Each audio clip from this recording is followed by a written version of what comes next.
시청자 여러분 안녕하십니까? BOA 뉴스투데이 시작합니다. 미국 상원 세출위원회가 북한 인권 증진 활동을 위해 최소 500만 달러의 예산 지원을 권고하는 내용 등이 담긴 2022 회계연도 국무 예산안을 발표했습니다. 국무부 대북특별대표실 인원을 늘리기 위해 충분한 예산을 지원할 것과 북한의 사이버 공격에 관여한 나라에 원조를 할 수 없도록 하는 내용이 포함됐습니다. 첫 소식 이조은 기자가 보도합니다. 미국 상원 세출위원회가 최근 공개한 새 회계연도 국무 예산안입니다. 예산 규모는 전년도 대비 51억 달러 늘어난 605억 6천만 달러가 배정됐습니다. 세출위는 새 회계연도에도 북한 관련 예산은 대북방송과 북한 인권 증진 활동에만 지출하도록 했습니다. 특히 북한 인권 증진 활동을 위해 국무 예산 중 경제적 지원 기금에서 400만 달러, 민주주의 기금에서 100만 달러 등 최소 500만 달러의 예산을 지원하도록 권고했습니다.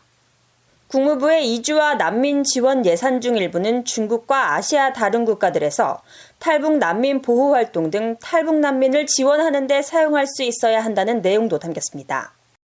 또 국제방송 운용 조항에 따라 배정된 예산은 대북방송 시간을 전 회계연도 수준 이상으로 유지하는 데 사용하도록 했습니다. 특히 하원의 예산안에는 없는 대북특별대표실 인원을 늘리기 위해 충분한 예산을 지원할 것을 권고한다는 내용이 포함됐습니다. 이 밖에 새 회계연도에도 북한 정부의 사이버 공격 역량에 물질적으로 기여하는 상당한 거래에 관여한 나라의 중앙정부에 대한 원조에 예산을 사용할 수 없도록 하는 조항이 담겼습니다. 이와 별도로 상원 세출위는 전년도 대비 293억 달러 늘어난 7,258억 달러 규모의 예산안도 최근 공개했습니다. 세출위는 바이든 행정부가 지원 중단을 결정했던 미국 본토 방어 레이더의 하와이 배치 계획을 계속 추진하도록 추가 4,100만 달러, 괌 미사일 방어 체계에 1억 달러를 지원하기도 했습니다. 중국의 군사력 증대에 대응하기 위해 인도태평양 관련 국방부의 핵심 역량 증대를 위해 25억 달러에 가까운 예산을 배정한 겁니다. 이 밖에 새 회계연도에도 국방 예산은 국방부 산하 전쟁포로 실종자 확인국에 북한 내 미군 유해 발굴과 신원 확인 관련 활동 이외에 북한 정부에 대한 지원 혹은 비용 지급에 예산을 사용할 수 없다고 명시했습니다. 하원의 새 회계연도 예산안은 지난 7월 본회의를 통과한 상태입니다. 미국 의회 상원과 하원은 조율과 합의를 거쳐 단일 예산안을 마련하게 됩니다. BOA 뉴스 이조은입니다. 북한군에 의해 폭침됐던 천안함이 11년 만에 신형 함정으로 부활해 진수됐습니다. 미국 내 전문가들은 신형 천안함 진수는 북한의 도발로 전사한 군 장병들을 기리는 역사적인 것이라면서 새 천안함은 북한 잠수함을 방어하고 파괴할 수 있도록 설계됐다고 평가했습니다. 박동정 기자가 보도합니다. 한국해군과 방위사업청이 지난 9일 천안함 진수식을 가졌습니다. 2010년 한국서해 백령도 인근 해상에서 북한군의 어뢰 공격으로 폭침된 초계함 천안함이 11년 만에 대잠수함 능력을 갖춘 최신형 호위 함정으로 새롭게 태어난 겁니다. 2,800톤급인 천안함은 길이 122m, 폭 14m, 높이 35m 크기로 5인치 함포와 함대함 유도탄, 전술 함대지 유도탄, 근접 방어 무기 체계 등을 갖췄습니다. 또 해상 작전 헬기 한 대를 운용할 수 있고 가스터빈과 추진 전동기를 혼용하는 하이브리드 추진 엔진 체계를 채택해 수중 소음을 줄인 것으로 알려졌습니다. 한미연합사 작전 참모를 지낸 데이비드 맥스웰 민주주의 수호재단 선임연구원은 새로운 천안함은 북한군 공격으로 숨진 한국 해군 장병들에게 큰 영광이 될 것이라면서 한국은 북한의 공격으로 희생된 46명의 승조원을 영원히 기억해야 한다고 밝혔습니다. 이어 새로 진수된 천안함은 폭침된 과거 천안함에는 없었던 예인 선벨 여름 탐지기를 탑재해 원거리에서도 잠수함을 탐지하는 등 북한군의 잠수함을 방어하고 파괴할 수 있도록 설계됐다고 강조했습니다.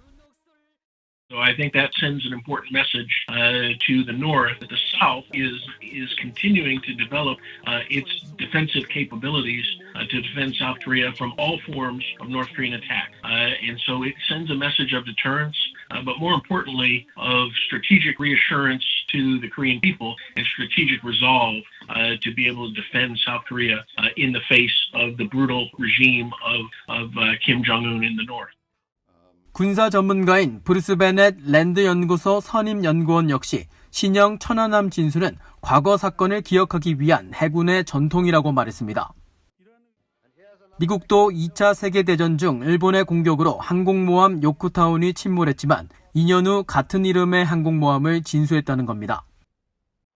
그러면서 베넷 선임연구원은 한국 서해는 상대적으로 얕은 수심 때문에 군함이 모든 종류의 작전을 효과적으로 실시하기가 어렵다면서 신형 천안함의 성능 향상을 평가했습니다. One of your problems with warships in the West Sea is that the West Sea is relatively shallow, and because it's relatively shallow, it's difficult to do all of the kinds of things you'd like to do. But the new warship should be able to, the new Chonan should be able to do a better job of tracking submarines and following potential opposition. 베넷 선임연구원은 또 함정을 교체하거나 적이 격추한 함정을 새로 진수할 수 있는 능력은 해군과 군대 회복력, 그리고 적에 대항할 수 있는 능력을 보여주는 것이라면서 새로운 천안함은 잠수함과 잠재적인 적을 제대로 추적할 수 있어야 한다고 강조했습니다. VOE 뉴스 박동정입니다. 미국 국방부는 전시작전 통제권 전환은 조건의 기초에 이뤄질 것이라는 기존 입장을 재확인했습니다. 존 커비 미국 국방부 대변인은 10일 브리핑에서 전작권 전환에 대해 한미 간 이견이 있느냐는 질문을 받고 최종 작전 능력에 대한 시점의 결정은 동맹 내에서 이뤄지는 평가에 따르는 것이라면서 미한 국방장관 모두 그런 결정을 내리지 않았다고 밝혔습니다. 그러면서 전작권 전환은 전환 계획 내 양자가 합의한 조건의 기초에 이뤄질 것이라면서 동맹으로서 우리는 그런 방향으로 나아가고 있고 여전히 할 일이 있다고 설명했습니다. 커비 대변인은 이어 전작권 전환을 위한 조건이 마련됐다고 보느냐는 질문에는 그런 조건을 향한 진전에 있어 동맹 내에서 협력하고 있다고 밝혔습니다.